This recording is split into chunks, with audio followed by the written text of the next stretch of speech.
Hey friends, it's Rick Miller, and this is Xing the Gap. If Music Be the Food of Love, Play On. Play on, music fans, because you're in for a feast, as this episode features two musical giants of their generations, Alexina Louie and Michael Bridge. Alexina is one of Canada's most celebrated composers, and her works for orchestra, opera, and film draw influences from east to west, from her Chinese heritage to the classical canon, from pop culture to musical theatre. She's an officer of the Order of Canada and an inspiration to an entire generation of young musicians like Michael Bridge. Michael's a musical maverick and a virtuoso superstar on the accordion. He tours the world teaching and performing and breaking all expectations of what's possible from a musical instrument. Together, we riff on Vancouver's Chinatown, piano lessons, freebase accordion, the ethereal art of music, how it builds empathy, desert island Bach, composition versus interpretation, wearing many creative hats, finding your own voice, operas about toothpaste, burnt toast, and Brian Mulrooney, and an improvised tribute to Alexina. Alexina.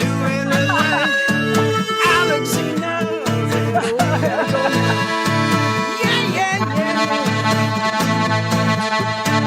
1, 2, 3, and.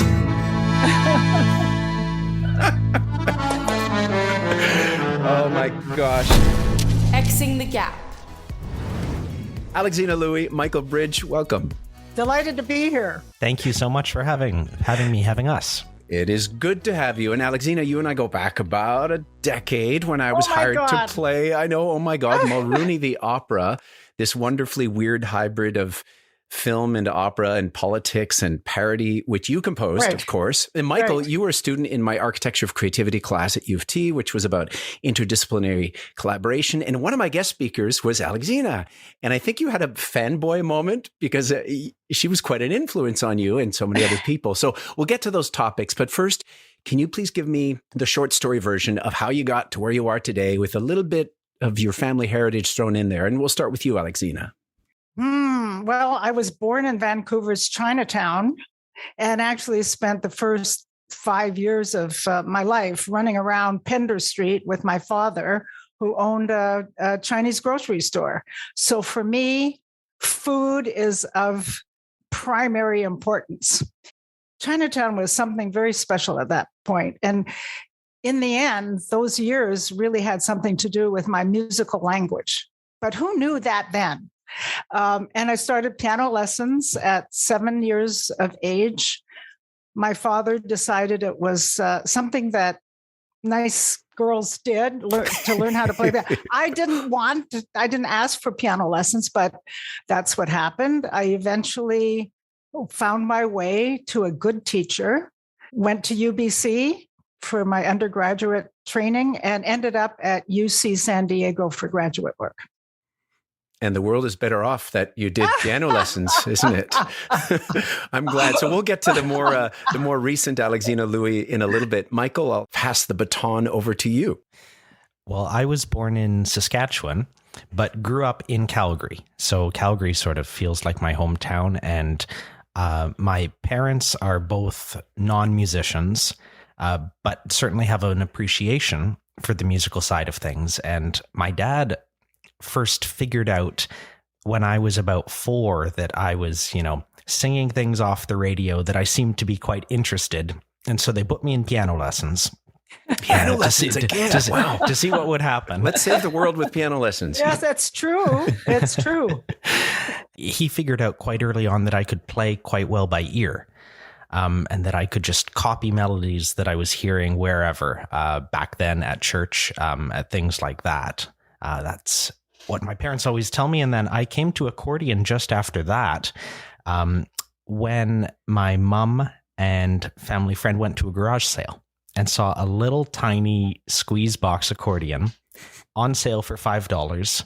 They bought it, and this friend started teaching me, and I was just a child and loved it, didn't have any opinions or preconceptions about the accordion, knew nothing about the culture around it, just liked the instrument. Then I was about 7 when I went to a teacher, stayed with her all my time in Calgary. And as a teenager, I started to compete internationally. And that's when I discovered the whole wide world of classical accordion and of concert music on accordion, and a free bass, which is a different type of left hand system on accordion where you have full range on both hands. And that really sort of takes the ceiling off. You can then play any style of music on that instrument. And that has, to put it shortly, that has slowly, obsessively become my life ever since.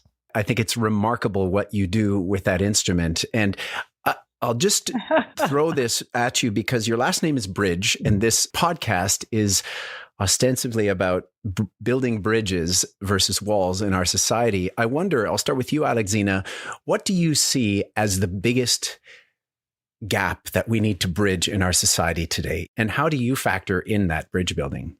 Oh, it's a doozy. It's a big thing to consider. I mean, right now, of course, I'm inundated with political differences.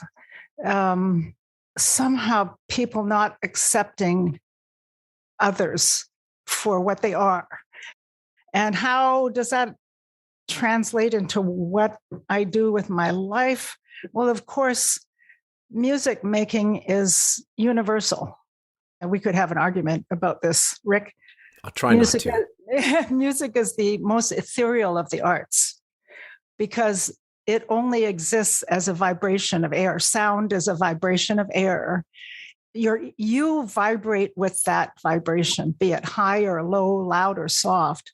And so you're moved by that vibration of air. Mm-hmm. Where my thoughts were going as you were speaking was empathy, which can be built through music, because music, as you said, is something that affects every human on an almost animal level. Like, you don't have to be cognitive. It even works on people who are experiencing dementia, Alzheimer's, who aren't fully themselves in terms of cognition. Music still reaches them. It works on everybody. And that's why music is such an important and amazing tool for empathy building.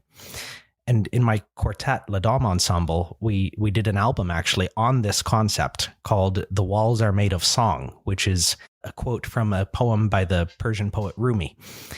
Everything that we build together in the concert space is not just the performers on the stage sort of aimed at the audience. It's a collaborative creation of everyone who is there that night. That precious moment of all being together, invested in a performance, both performer and audience. And I think that that's really special. The origin of music. Some say that music predates language and was crucial for group cohesion and cooperation and survival in our species. Others think it was more of an indulgent afterthought, pressing our pleasure buttons and serving as little more than, to quote Steven Pinker, auditory cheesecake. Regardless of origin, it's undeniable that music acts on the human brain in mysterious ways. It taps into our emotions, shapes our memories, and curates the soundtrack to our lives. In the words of Rumi, in the house of lovers, the music never stops. The walls are made of songs and the floor dances. You've both expressed these things beautifully in your work. Michael, you're on your website, it says your mission is to make the world more bearable, beautiful, and human, even if only for the length of a concert. I love that. And Alexina, you've talked about music and your job as controlling vibrations, and it's a wonder. So tell me one piece of music that has forever changed your life. Your version of a desert island disc. That means I'm going to point to you, Michael. Okay, I have to talk this through out loud. In terms of the flow of music, I have to look back to Bach because so much started there. And that is the most frequent music that I just pick up and play for myself. Funnily enough, accordion wasn't even invented, but why not? It works. And then moving forward through time, I think one piece that I would have to point out and maybe stop on would be Symphonie Fantastique by Berlioz, which was decades ahead of its time, written like 2 years after Beethoven's death, I think 1831, but completely different. It was one of the first big symphonies. I think it was the first big symphony that had a specific storyline, the first symphonic programmatic music. And I love the storyline and the theme and how you can hear all the characters. So it's like it's a play in music. And also it's quite long. So maybe I would go for that just because there's enough of it to listen to. Okay, it's got movements. Alexina, you've had 2 minutes to think about this now. Oh, this is a hard one, really hard. I don't have any easy ones. Honestly, it's all going to be hard. Well, I wouldn't just choose one, but I too would choose Bach because it touches on so many different, aspects of your brain and your emotions. And it's just such stimulating music. When I sit down to play, Michael, I usually play Mozart or Bach. It's hard because I know so much musical literature. I was a music history major, not a composition major when I was an undergraduate. But I might choose the Strauss Four Last Songs, which are just sublime, just beautiful, beautiful music. At the end of his life, towards the end of his writing career anyway, he was writing pieces that were not as significant as some of his earlier pieces. And the story is that one of his children came to him and said, Dad, can you just knock it out of the park one more time? And he came out with the Four Last Songs, which are so beautiful. I love that. Thank you. It brings up another question for me, which is between composition and interpretation. And I know when I was working with Michael in my class, we talked about this common definition of creativity being the creation of something novel that has value. And it raises the question, does that mean composers are more creative than interpreters, or in my case, playwrights more than actors, designers, directors? I don't think so. There are some composers who are more creative than other composers. Same goes for interpreters and all other artists in the ecosystem. Someone who pours their own self or multiple selves into whatever they do is immediately, to me, creating something novel that has value because it's their own voice and the world is better off for hearing it. That has value. So Alexina, you're mostly known as a composer, and Michael, you're mostly known as an interpreter. Do you see this as a symbiotic relationship, as in you need each other to do what you do? Of course. I love performers. Composers mostly love performers because... Mostly, I like it. Well, I could tell you some stories, but that'll be for This is not the time or the place to get nasty. Well, first of all, I think as I taught my children when they were tiny, who is the most important person in music? The composer. So they used to spout this back to me because the composer often gets forgotten. But it's the composer who takes, this blank sheet and has to control all those vibrations of air. And you have to organize it in a way that, for me anyway, expresses something that I'm feeling and that I'm trying to communicate to another human being. So for me, the act of creation has to do with communication.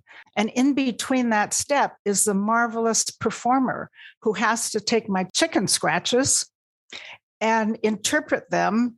And then that performer puts themselves into that piece. And there's a part of that performer that also goes towards the receiver, the person who's listening. Mm-hmm. Michael? I'm in a happy place as a performer that I've heard some concert pianists say, young concert pianists, for example, say like they just feel this weight of they have to deal with so much repertoire. Oh, have you played Rachmaninoff's Third Concerto? Have you played Chopin's every concerto? Like they have to be able to say yes to all of that before they can then go and do other stuff. That's not the same on accordion. In fact, I have the opposite problem of there's not that much, though it's changing, original music. There's maybe only 30, 40 year history of now really serious work rather than 300 or 400 year history. And particularly in my work on digital accordion, which is brand new, like last 8 years, basically, is when these instruments really burst onto the market. And there's nothing you have to make it all yourself, all your own arrangements, all your own adaptations and transcriptions of everything. And I think a lot about this, that I think we all stand on the shoulders of giants in terms of our own creativity and drawing on ideas from others. When a show happens, somebody has to have figured out what the notes are. Somebody also has to decide what order the pieces will come in. Someone else has to decide what the branding will look like. And someone else has to say, what are you going to say between the piece and what's the message of the show, et cetera, et cetera. And the lighting and the sound design. There are so many elements that go into a show where you have to be creative. I don't want to say that one thing is more important or difficult than the other, though that would be a really interesting question. Creative hats. Even though I often write, direct, perform, and produce my own work, most people think of me only as a performer. It kind of bugs me sometimes. But in solo stage shows, I get that performance is very much in the foreground of the audience's experience. And hey, I love it when an audience loves my performance. Which brings me to another gap that I've spent my entire career trying to bridge, the gap between capital A art and entertainment. As with most labels and boxes, I find them limiting and unhelpful. Why either or? Why not both and? Why can't something be both entertaining and have artistic merit? I wonder how you've both maybe navigated this gap between art and entertainment, or if it's a gap that you don't even consider at all. I've struggled with many different identities. I brought up playing folk music on accordion, then tried to go classical. Then I've also got digital accordion and a couple of groups kicking around there too. It's a lot. And my biggest struggle in my artistic identity is, can I figure out one thing that I can do where I can actually use all my skills? The many facets of your identity that you see, and that Yes. people tend to only latch onto one. So it is very Exactly. difficult to find that vehicle. Yeah. But you seem to be doing it. You're curating your own I'm trying. performances. I've been watching you, seeing how you market yourself as well. And I think you're being very successful, even in the cover image on your website, which is you with an accordion at the top of a sunset in Toronto. That's saying 8 things right there that I think are part of your complex identity. It takes a long time to try to see it from the outside and try to make how you feel on the inside. You both know this, be the way that people see you. And see your art. That's a very difficult thing. So Alexina, as someone who has won, countless awards, and people describe you all the time and they have to come up with bios about you, how do you navigate this? You've never compromised your ideals, right? You've always just done what you do. When I graduated from UC San Diego, I moved from Vancouver to Southern California. Yikes. That was a big shift. I didn't feel I had my own voice. And because there were thousands of people writing music, I thought the only way that people would come to want to play my music is because I would bring something different to it. And that difference would be me. So I had to discover who I was in order to speak in that language. So that's when I started looking at Asian music and philosophy and discovered Balinese gamelan music. And so it all went into the hopper because I was looking for my own voice. So that doesn't happen really quickly at all. When I was younger, when I was in high school, my father came to me and said, I've been paying for your piano lessons for a long time now. He said, I want you to learn how to play this kind of popular music. So he brought these gigantic, probably illegal fake books home. And this is a completely different kind of playing, because when I played Beethoven sonatas, you had to play every note, every dynamic, every nuance exactly as it was placed on the page by Beethoven in his hand. But this was improvising with a lead line and chord changes. And oh my goodness, it was a totally different thing. So I had to teach myself how to improvise, which was a completely different thing from playing classical music. So from that point on, I played every weekend for people who were dining in fancy restaurants. And I would pour my heart into these, Gershwin tunes and Lerner and Lowe tunes and all the standard show tunes. And I loved them. And as I played them, I was trying to put the same feeling into them as I did when I played Brahms. But flash forward, and these avenues started opening up. And my husband and I, Alex and I, decided we had to learn how to write film music, because concert music, we'd starve to death if we literally only did that. And you just learn that if you have to put bread on your table, both of you understand this, you just have to become versatile. And then I wrote this little funny opera with Dan Redican, which became kind of an instant underground hit because it was about a couple who have a gigantic argument because she leaves the cap off the toothpaste and he can't stand it. I didn't think it was entertainment then, but it turns out that people just loved it because they could see themselves, that they get into almost a divorce situation because of this common problem. And that led to something else, Burnt Toast, which is a series of 5-minute funny operas. And that eventually came to how Rick and I met, which was Mulrooney the Opera. Trudeau. Lion Brian has sold out. And in that one, you had to throw together your pop culture sensibilities together with everything you bring to Esprit Orchestra and contemporary music. And that's what I love, this sort of pastiche of things. So in this crossover, I've gotten to touch all of these different people that I wouldn't have if I had stayed in my own little compartment, like Rick, you and I meeting together. And I've written for accordion. There was even accordion written into Mulrooney the Opera. There was an accordion, of course. Yeah. And people can actually see it on Medici TV. So you can see it now. Well, I'll have to plug it. It's on Medici TV. Who's the accordion player? Michael, I'm sure you know. He's I think a well-known accordion player. Wasn't it Joe Massarolo? Yes, Alexina? it was Joe That's Massarolo. Joe. Yes. He was in the background of the movie as well. Yeah. Yes. That's right. Yeah, So he I've was seen on it. camera.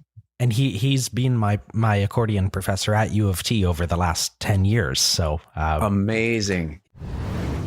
Mashup. One way to deal with gaps is through fusion, or in more colloquial terms, mashup. It's creating a new hybrid thing out of two distinctly different things. In a sense, everything is a mashup in our culture because we're always building on past traditions to create anything new. Rock and roll was a mashup of R&B, the blues, boogie-woogie, gospel, and country music. Hip-hop was a mashup of rapping, or street poetry, and DJing, or mixing. I've always used the term mashup to describe most of what I do because I love discovering what's at the intersection, the X, when you crash two things together. Michael, you probably like to mash things together, and your website says, this interests me a lot, it says, quote, "You're both irreverent and deadly serious, meticulously prepared, and completely in the moment," unquote. Now, do you see yourself as always embracing the center of these two things, or you play both sides? I wish I could take credit for writing that line, but it does say that Denise Ball, of course, an amazing retired CBC producer, that I think we all know, she wrote that line. But that was after we spoke together about this identity and this problem and this opportunity for so long.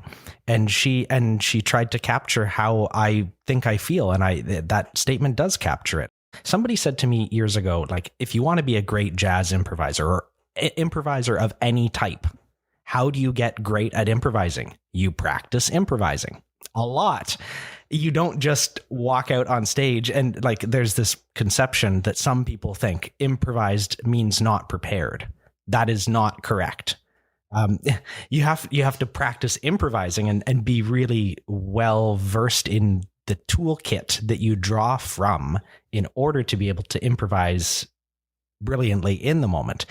Do you have your accordion with you? I do. I want to improvise something. It just made me realize that maybe we could pay tribute to Alexina Louie here by doing a very simple song that is probably the song that should be forgotten in rock and roll, just hasn't, called Louie Louie. I'm sure they wrote it about you. A, D, E minor, D, A. Just give me 1 second. Of course. Thank you for indulging me.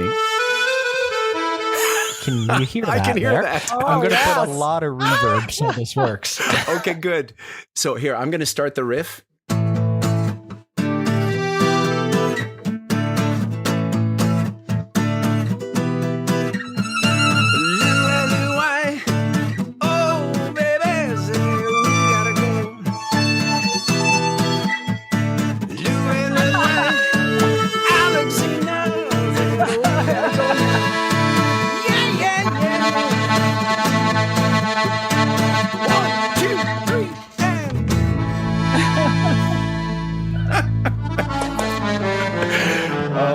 Gosh, we will never be the same after that. Thank you, Michael, for playing our little game. And now, speaking of game,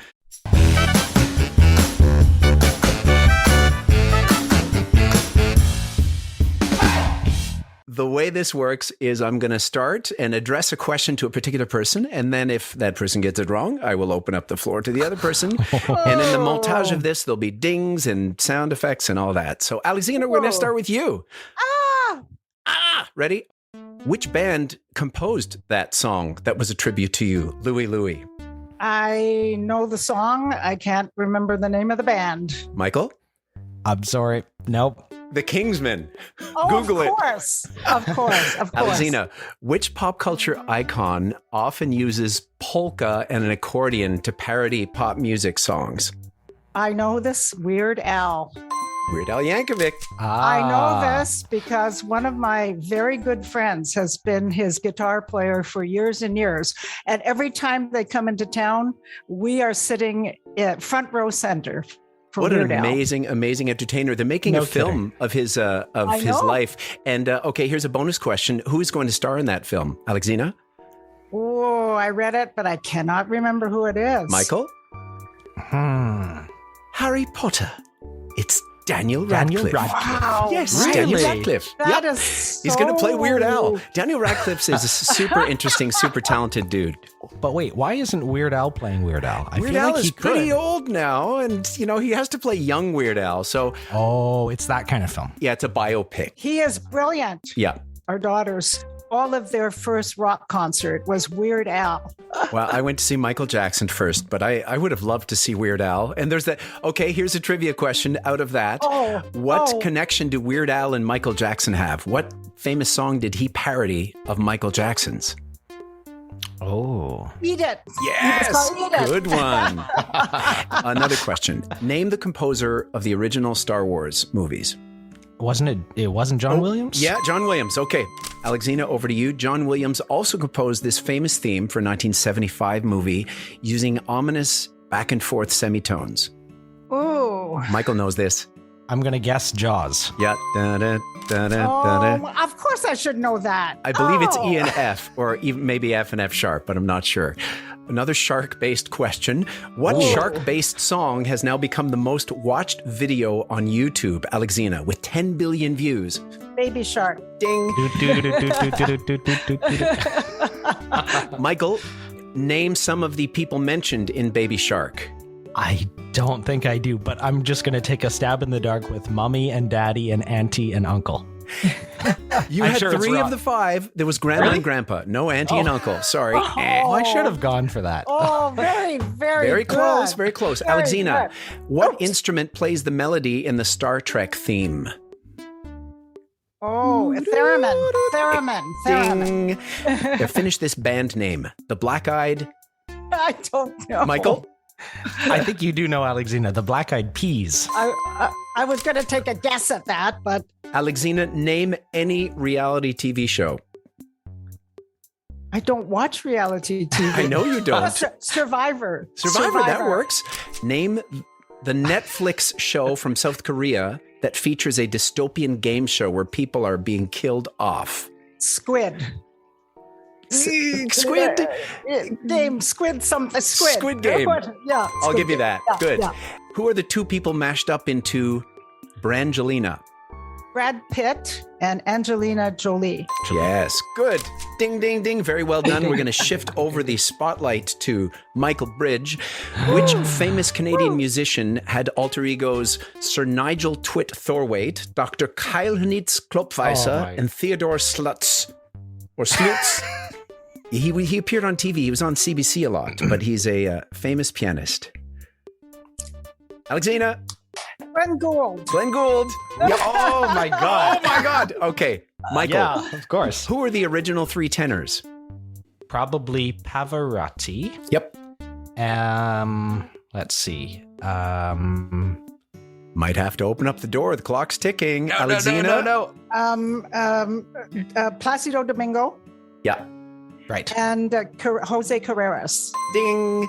Michael, you often play Tchaikovsky's 1812 Overture. What historical event does it commemorate? The War of 1812 was about Napoleon's advance into Russia and their defeat by the Russians just completely withdrawing and not leaving anybody to conquer. And then Napoleon's army was stretched out, the whole supply train, and the Russian winter was coming and he couldn't finance the advance anymore, so he had to withdraw. I should have known you weren't just bullshitting through this song. You know exactly what it was about. Which composer is best known for 4 minutes, 33 seconds? John Cage. What are Pac-Man and Ms. Pac-Man running away from? Ghosts. Aren't they ghosts? Correct. Yeah. Future Shop is a thing of the past. What did Future Shop sell? This I remember from being a kid. It was just all manner of electronics. Correct. What Like is an Best Buy. 8-track? Oh, vintage. An 8-track is, let me think, was that before cassettes? I know that the order is messy. So we had vinyl and then I think 8-track and then Correct. cassettes. It was basically a larger cassette. Correct. Michael, what store would you go to rent videos? Do you remember this from when you were a kid, or was it Blockbuster? Blockbuster? Was Blockbuster around when you were a kid? Barely. Barely. Just hanging in there. What famous music-based variety show did Dick Clark host for 33 years? Oh. Alexina? I gotta pass it over. American Bandstand. Yes. What board game features Miss Scarlet and Professor Plum? Michael? No, it's not Risk. It's the one about who did it. Who killed the person. Alexina's I love this raising her board game. hand. I've Come played on, it. Come on. You've got 3 seconds. Murderer. Alexina. Clue. Clue. Right. Michael, what is a slinky? A slinky sort Oh of my looks gosh, like you've my got cable a version of a slinky. on my headphones cable. This little thingy. Nice. They could fall downstairs. A slinky, a very wonderful toy. It's fun for a girl and a boy.